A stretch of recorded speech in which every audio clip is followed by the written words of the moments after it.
Hey there guys, Rowdy Retro Reviewer here again. There was something that's been on my mind for a little bit.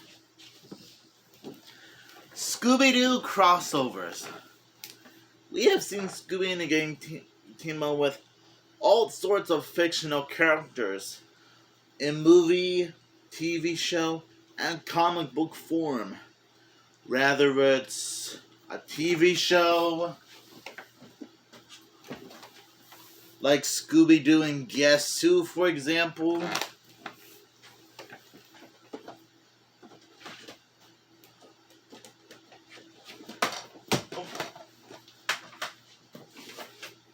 A movie, rather it's Scoob. Straight out of nowhere, Scooby-Doo meets Courage the Cowardly Dog. Scooby-Doo and Crypto 2. Or any of the WWE crossover movies, for example.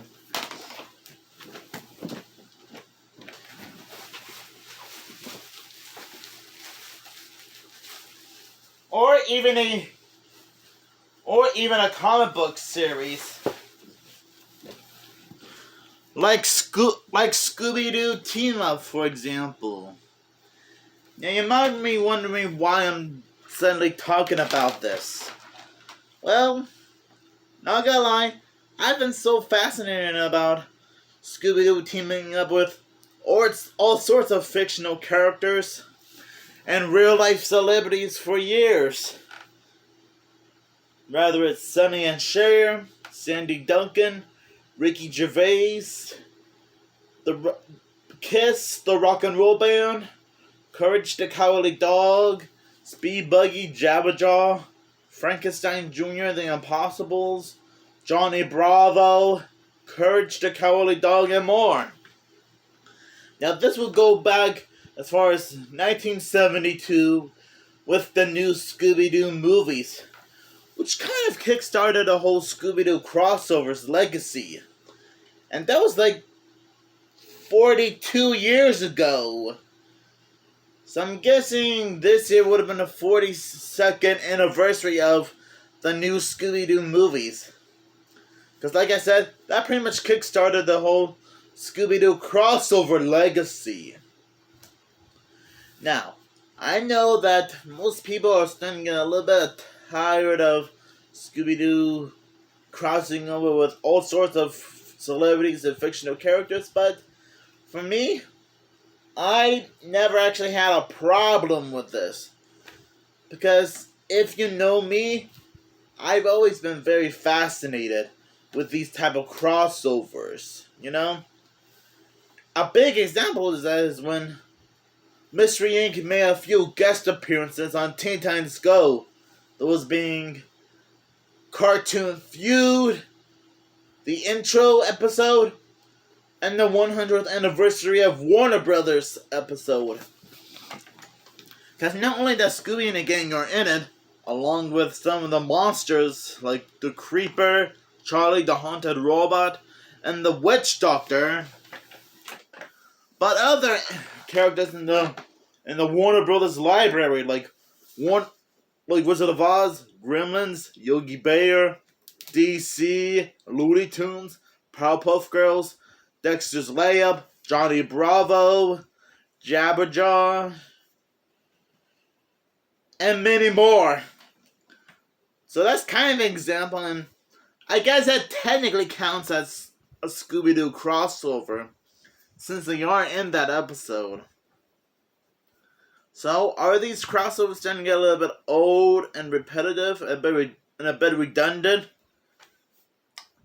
I guess maybe to most people they might seem a little bit redundant, but for me, I still never had a problem with crossovers, considering how fascinating these have been for at least 42 years. Yeah, it's hard to believe that these type of crossovers were happening for a good 42 years.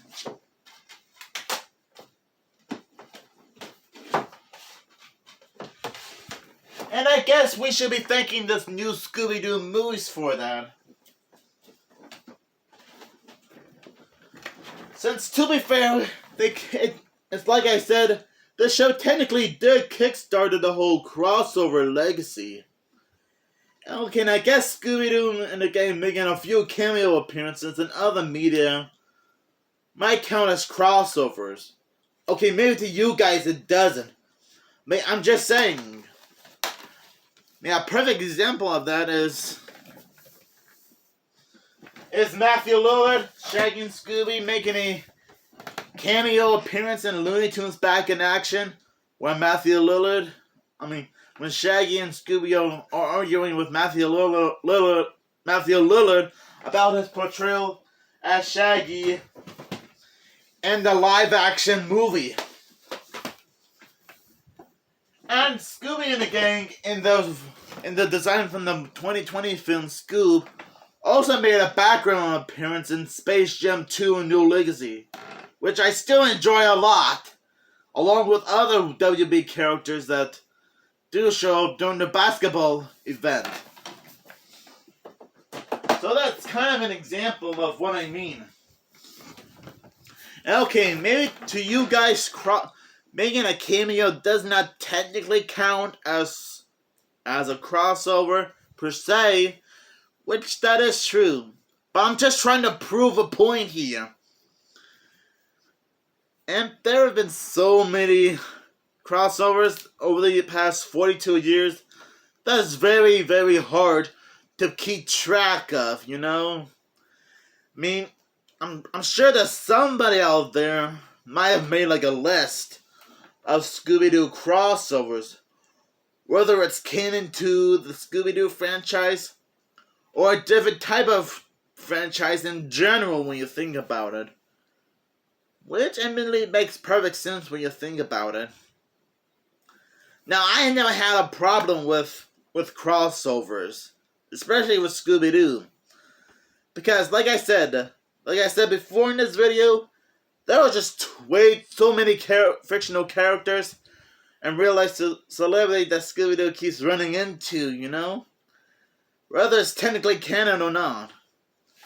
And I guess a prime example of that is Courage the Cowardly Dog.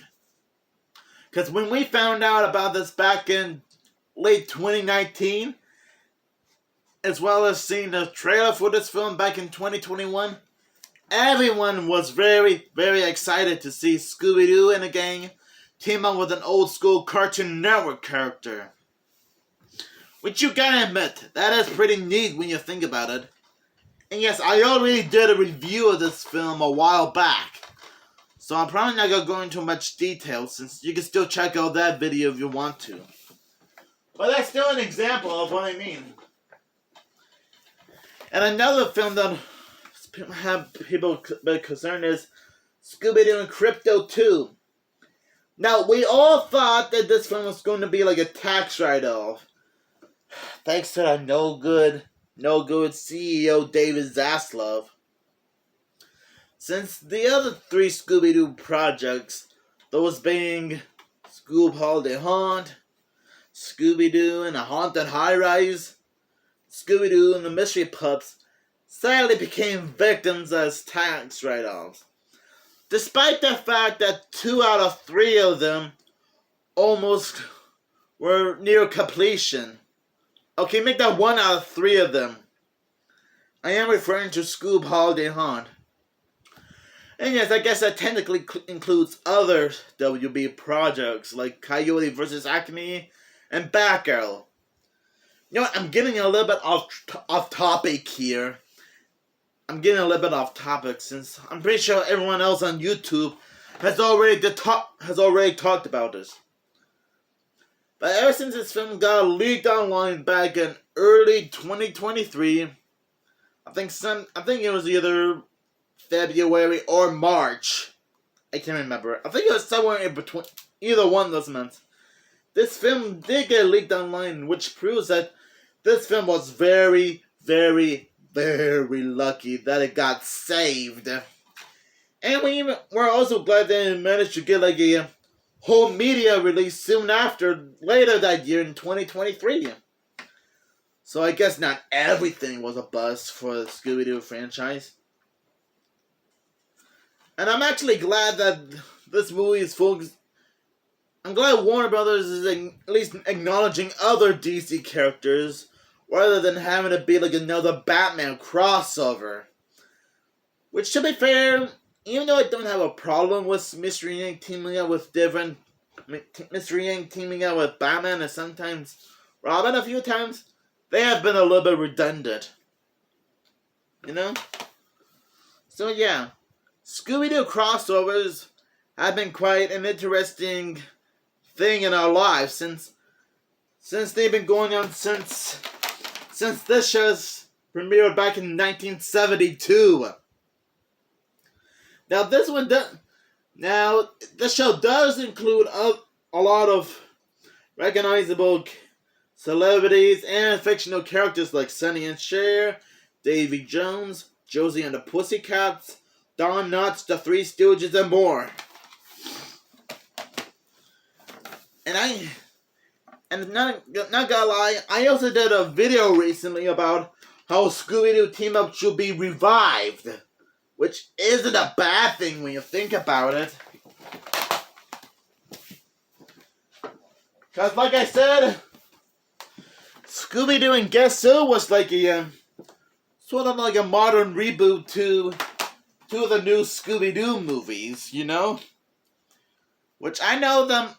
Okay, it's maybe it's kind of like a revival. No, wait. Yeah, I'm right. Scooby-Doo and Guess Who is kind of like a modern reboot to the new Scooby-Doo movies. But at least but you guys know what I mean.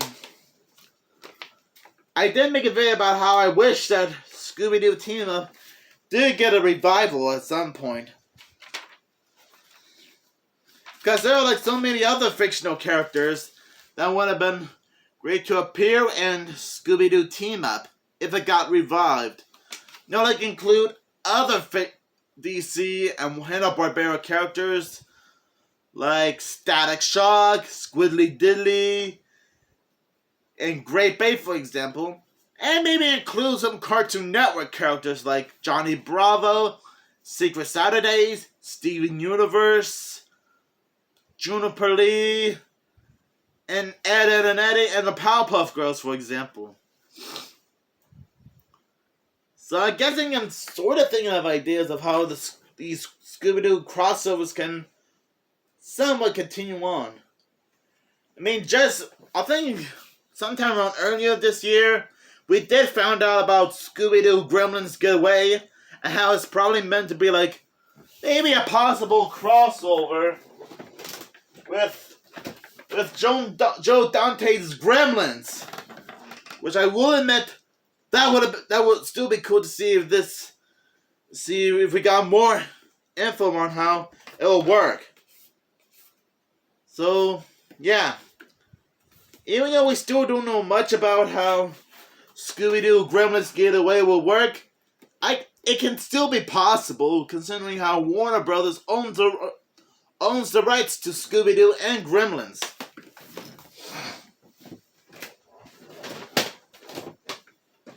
Or better yet, if there was going to be like a new Scooby-Doo direct-to-video film, maybe they can also have it be like a crossover with the Powerpuff Girls. Or something. You never know. Anything can be possible. But anyways, thank you guys for watching. I'm hoping, and I guess you understand that Scooby-Doo crossovers might be a little bit repetitive to some of you, but still interesting to watch over and over again. Or at least read them, you know? Whether you're into Scooby-Doo Team-Up, or the Batman and Scooby-Doo Mysteries, for example. Which I guess that technically counts as a revived version of the Scooby-Doo Team-Up, but to me, not completely. Whatever floats your boat. Whatever floats your boat. Stay groovy, guys.